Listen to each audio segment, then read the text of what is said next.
प्रधानमंत्री नरेंद्र मोदी का नागपुर दौरा चर्चाओं में बना हुआ है।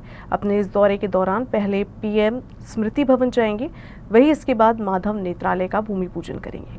11 साल बाद पीएम संघ के किसी कार्यक्रम में शामिल हो रही हैं। प्रधानमंत्री मोदी को लेकर संघ नेताओं में उत्साह का माहौल है। कार्यकर्ताओं ने इसे एक अभूतपूर्व क्षण बताया है।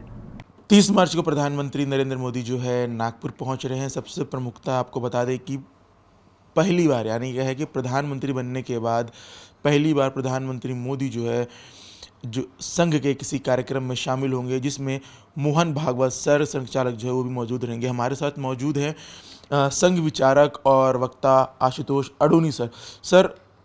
चर्चाएं बहुत ज़ोर से शुरू है। 11 साल बाद जो है पीएम जो है संघ के किसी कार्यक्रम में शामिल हो रहे हैं। सबसे बेसिक यहाँ के मैं डायरेक्टली सवाल पूछ लेता हूँ, क्या मैसेजिंग देने की जो है दोनों नेताओं द्वारा ये एक साथ आने का क्या मैसेज देना चाहते हैं और इसको किस तरह देखते हैं?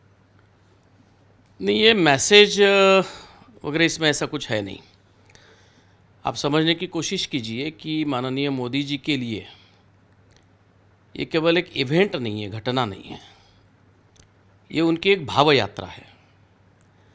जिस विचार को लेकर के, जिन महानुभावों के प्रेरणाओं को लेकर के माननीय मोदी जी का संपूर्ण जीवन गढ़ा हुआ है, और जो विचार, जो संस्कार, जो मूल्य उनके जीवन का अधिष्ठान ही है, ऐसे संघ विचार के प्रति वो कितना समर्पित है ये उन्होंने स्वयं ही कई बार बताया है। कई इंटरव्यूज़ में, अभी जो उनका हाल ही में पॉडकास्ट आया उसमें भी उनके ऊपर जो संघ के संस्कार है उसके बारे में उन्होंने विस्तार पूर्वक और भाष्य किया हुआ है।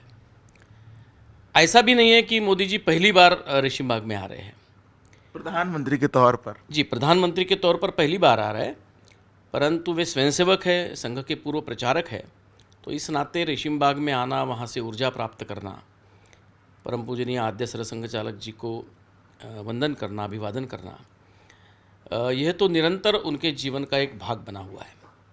हाँ, ये निश्चित है कि कल का जो अवसर होगा, क्षण होगा, वो निश्चित रूप से ऐतिहासिक होगा, सभी स्वयंसेवकों के लिए आनंददायी भी होगा।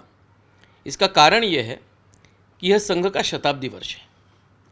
संघ के शताब्दी वर्ष में संघ के संस्थापक आद्य सरसंघ चालक परम पूजनीय डॉक्टर हेडगेवार जी के जन्मदिन के अवसर पर, और एक ऐसे स्वयंसेवक ने जो आज भारत का प्रधानमंत्री है, भारत का सर्वोच्च नेतृत्व है, संवैधानिक पद पर आसीन है, ऐसे एक महानुभाव द्वारा और परम पूजनीय डॉक्टर जी और गुरु जी को अभिवादन करना वहाँ पर आकर के, यह निश्चित रूप से एक ऐतिहासिक और आनंददायी क्षण है संघ के जीवन के लिए भी और मोदी जी के भी जीवन के लिए। जैसे मैंने कहा कि केवल एक घटना नहीं है, ये भाव यात्रा है।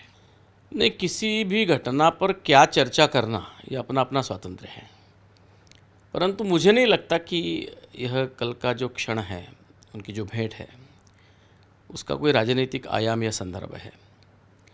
क्योंकि आप समझने की कोशिश कीजिए, संघ जिन विचारों को लेकर के काम करता है उसमें राष्ट्र सर्वोपरि है, और राष्ट्र के चिंतन में राष्ट्र को परम वैभव के शिखर तक ले जाने का संघ का जो उद्दिष्ट है, मंतव्य है, उसमें राजनीति सर्वस्व नहीं है। राजनीति एक हिस्सा है राष्ट्र जीवन का, ऐसी संघ की मान्यता है। तो इसलिए राजनीतिक गतिविधियाँ, चर्चाएं, घटनाएं ये संघ के लिए कोई महत्वपूर्ण नहीं होती। हाँ, जब तक आवश्यकता ना पड़े हस्तक्षेप की, ऐसे कुछ राष्ट्रीय संदर्भ में प्रश्न उत्पन्न होते तो जरूर संघ उसके ऊपर अपनी टिप्पणी करता है। इसलिए माध्यम चाहे कोई भी उसके अन्वयार्थ निकाले, परंतु मुझे नहीं लगता कि यह भेंट दीक्षा भूमि को माननीय प्रधानमंत्री जी की जो हो रही है उसमें कोई राजनीतिक संदर्भ है, ऐसा मुझे नहीं लगता। तो ये थे सर जिनका कहना है कि संघ में आना या सारी चीज़ें एक संगठन के तौर पे, या कहे एक जो संघ प्रचारक के तौर पर जो मोदी जी बने हैं, वो उसी को लेकर एक सामान्य सी जो एक संघ का जो कार्य करता है वो करता है, और उसमें कुछ नया नहीं है। मेरे साथी लोकेश मोहिते के साथ रवि शुक्ला, यूसी न्यूज़ नागपुर।